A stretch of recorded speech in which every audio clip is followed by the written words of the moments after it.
again! It's over! He's done it again! Unbelievable! Oh, straight into the roof of the net. Nice one. Straight down the middle. So a good performance from both. Hi, you're watching First Sports. I'm Rupha Ramani. Let's get the show started.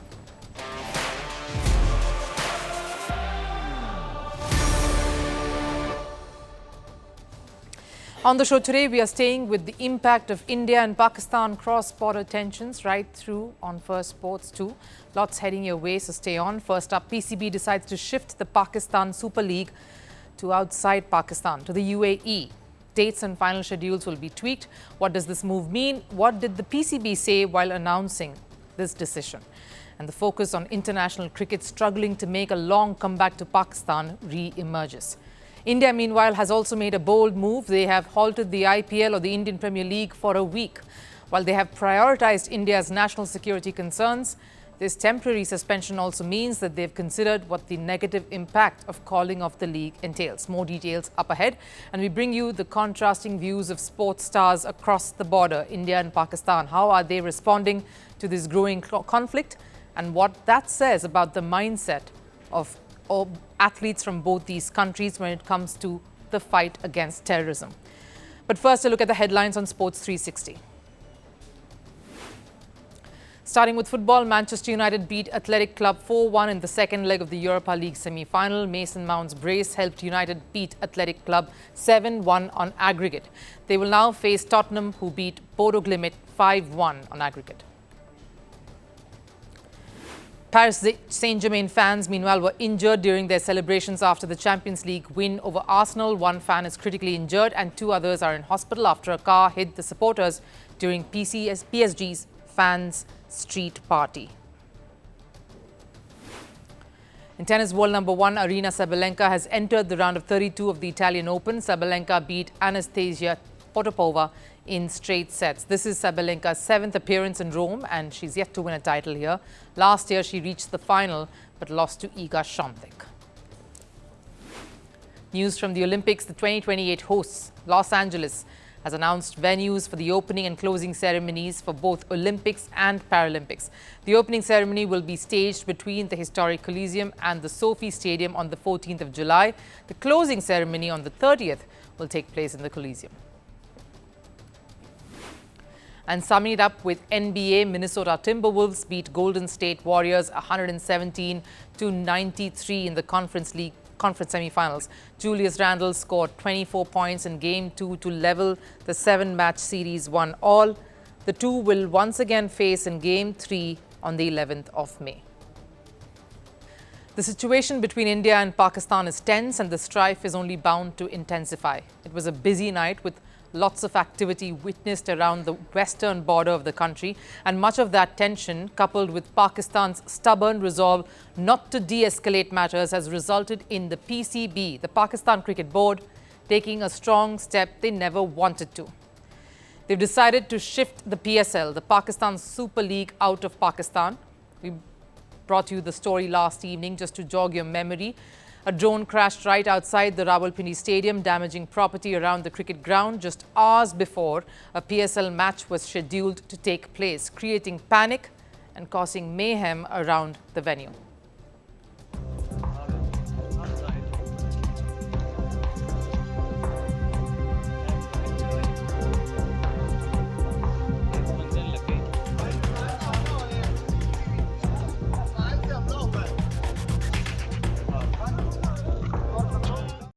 The match that was set to take place between Babar Azam's Peshawar Zalmi and Australian David Warner's Karachi Kings was called off without a ball being bowled. This happened moments after PCB got into a huddle. In fact, Mosi Naqvi was present front and center during this meeting that lasted for hours. Mosi Naqvi, just to remind you, is a man donning many hats. He's primarily the Interior Minister of Pakistan, but is also the PCB chief. And recently was conferred with the presidency of ACC, Asian Cricket Council, a post that is also threatening to create more headaches for him in the months to come. But that's a story for another day.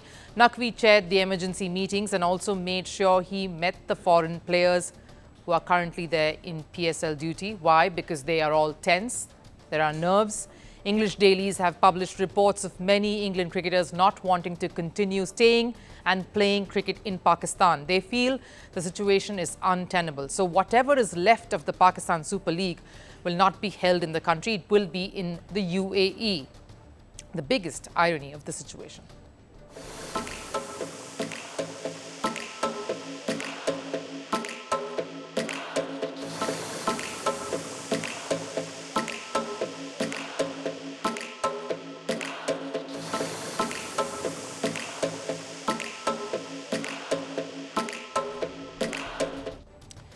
PCB released a statement in the wee hours of the morning. Take a look. In the view of the extremely irresponsible and dangerous Indian act of targeting the Rawalpindi Cricket Stadium, the PCB has decided to shift the remaining matches to UAE so that the domestic as well as foreign cricketers can be saved from the possible reckless targeting by India. There was a bigger press statement, but I have broken it down to respond here to what PCB is saying. That it was a deliberate attempt by India to thwart the PSL. A drone crashed outside Rawalpindi. It was brought down, and that was in response to what Pakistan had done the previous night, raining terror through their drone munitions, which they continued to do with no intention to retract. So there is no sense in placing the blame on India when the aggressors have been Pakistan. They call the foreign cricketers their precious guests. Well, Sri Lankan cricketers were precious guests too, the same cricket squad that was brutally attacked in Pakistan years ago. The reason why cricket came to a standstill in the country, the reason why India refuses to travel to Pakistan and did so just a while back when ICC Champions Trophy hosting rights was awarded to them. And even during the tournament, there were terror threats looming large, targeting foreign nationals, the foreign cricketers, casting a cloud of gloom over a tournament that should be far away from all of this. The statement says politics and sports needs to be kept apart, and I agree. I just need to put up a mirror as the man running PCB is also a key member of Pakistan's government. Politics and sport are bedfellows in Pakistan, but there is more. As a responsible organization that has overcome adversities repeatedly and ensured that the game of cricket flourishes, it was important for us to ensure the mental well-being of all players participating. I regret that our domestic audience will not be able to watch these matches in Pakistan's stadium. We are committed to ensuring that the league continues to thrive. Committed to ensuring the game of cricket flourishes, that PSL thrives. I cannot help but remark on the irony of this. Pakistan has been a strong cricketing nation. They've had the most talented athletes coming to the fore, and it's a sports-loving nation. It's the very authorities who are solely responsible for international cricket to again shy away from their own country. They are apologizing to their cricket fans, and they must. The fans do not have faith in the system anymore. No wonder the stadiums during PSL as well as the Champions Trophy was near empty. The authorities and the system collectively ensured that the sport was stifled. This move of taking PSL away from Pakistan because of Pakistan's own doing has again raised concerns of the credibility of the country as a cricket host. A country that is failing to live up to the promises that they gave to the entire cricketing fraternity, to other cricketing nations, to their own people who have been starved of quality cricket and sporting events for decades now. Only one entity is to be blamed for a tournament, their own tournament, to be moved out of the country, and that's Pakistan.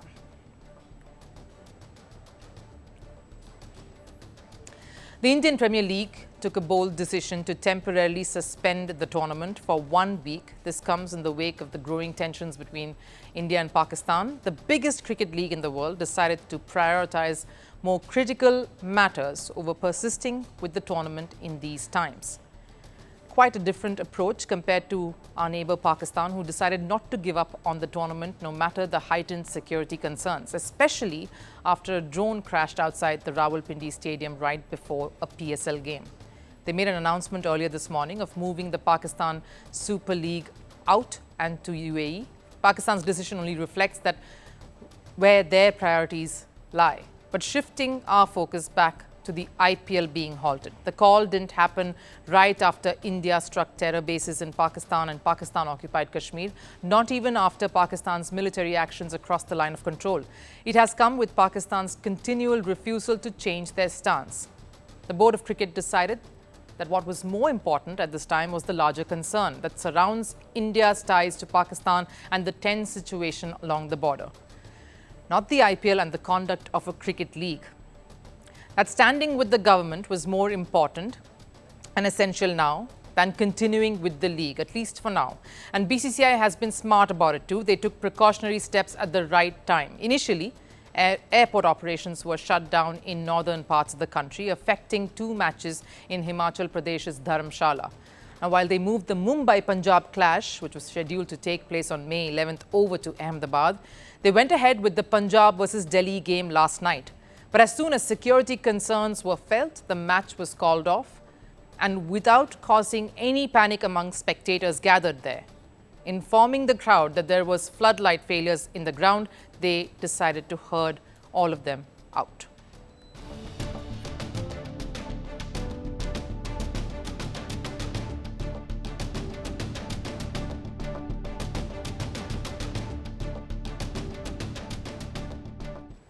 The IPL Governing Council and the authorities later clarified that it wasn't technical failure. BCCI just wasn't keen on taking any additional risk. The match was called off as a precautionary measure based on the red alert issued in Jammu. The evacuation was done rather smoothly and quickly too. Some of the players, in fact, reached the hotel with their pads still on, with their cricketing gear still on. The BCCI wanted to avoid any stampede-like situation or any commotion, so they ensured that the evacuation was handled carefully.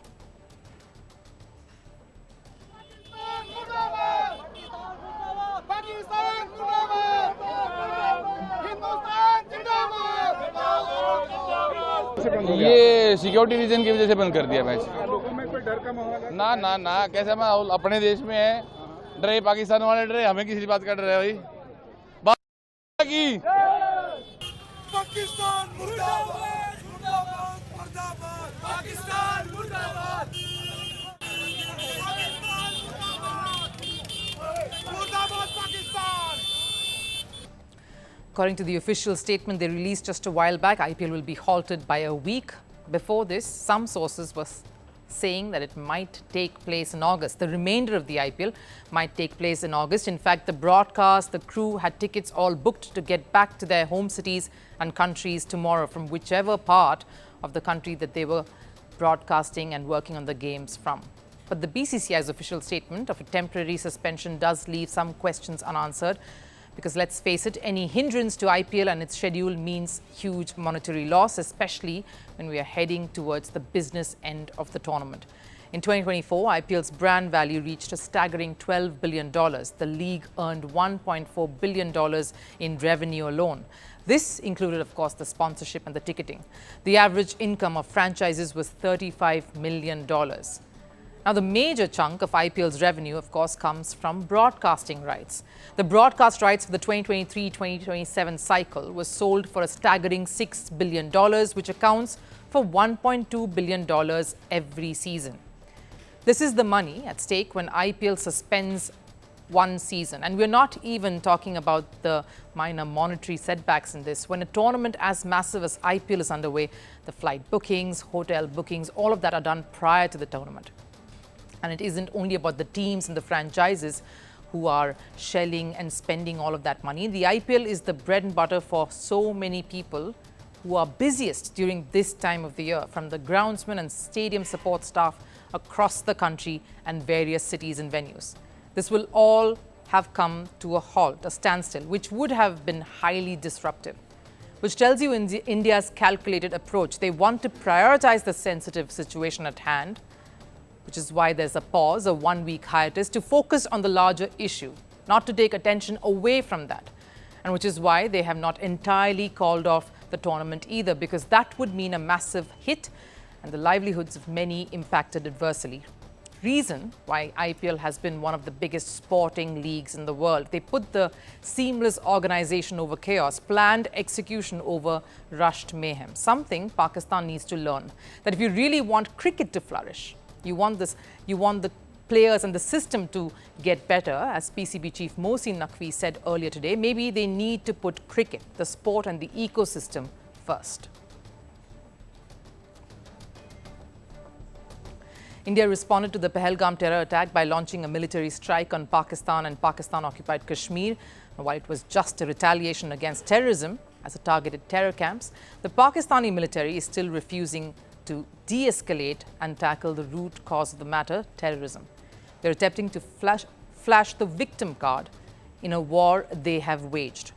And they're supporting fraternities, only echoing their government and their army's unified stance and misplaced sentiments. The biggest voice being their ODI cricket captain Mohammad Rizwan.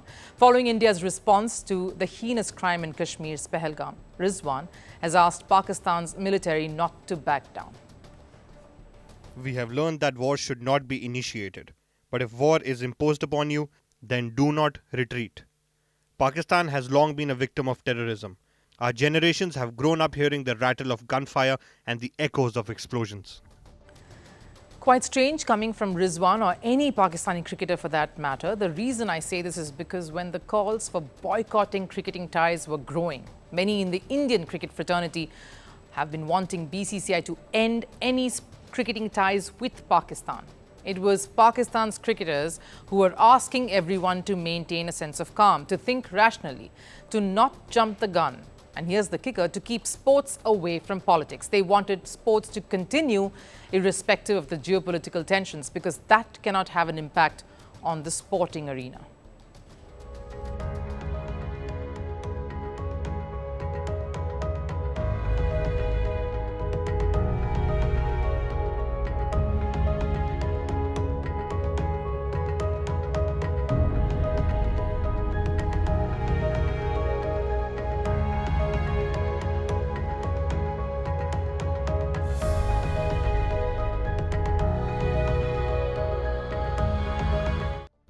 So much for being calm, right? That's Pakistan for you. But to answer Rizwan's question, if they have been the victims of terrorism, what about the 26 innocent civilians who got killed in Kashmir? And if they haven't been the aggressor in this situation so far, then what was the Pakistan military trying to do last night or the night before? They were refusing to de-escalate. What do they expect India to do in return? Not stand and watch as their drones made a beeline to civilian areas. And this is where the difference in mentality comes in. Unlike Pakistani cricketers who are giving a victimized spin to the whole narrative, the Indian athletes are actually calling this as a response to try and curb terrorism. We are proud of our brave Indian armed forces who are fighting for our nation against terrorism. Let's do our part and make sure to follow guidelines to ensure everyone's safety during this time. Not too long ago, Neeraj Chopra was criticized for inviting Arshad Nadeem to his javelin throw classic event, a decision he took even before the Pahalgam attack took place. And despite the criticism, he never shied away from expressing what he truly felt, that he has been the biggest advocate of harboring and grooming friendships across the border via sport. His relationship with Arshad Nadeem has been applauded for this very reason. You can pick the difference in thought here, the words used. Neeraj talks of calm, of safety. Rizwan talks of war and not retreating. And it isn't just Neeraj. India's ODI captain, Rohit Sharma, and former captain Virat Kohli too have advocated a similar position. I salute our brave armed forces for their courage and commitment. At a time when the nation is on edge, they continue to stand tall for us all. Let us support them by remaining calm and following all safety advisories. We stand in solidarity with and salute our armed forces for fiercely protecting our country in these difficult times. We are forever indebted to our heroes for their unwavering bravery and heartfelt gratitude for the sacrifices they and their families make for our great nation. The difference in the choice of words between players across the two countries is stark and evident, which just goes on to indicate the intent both countries have regarding the conflict that's at hand. On one end, there is India, that's concerned about safety. There is no initiation of aggression, just foiling the aggressor, in this case Pakistan. And on the other is a nation soaked in the history of harboring terrorists.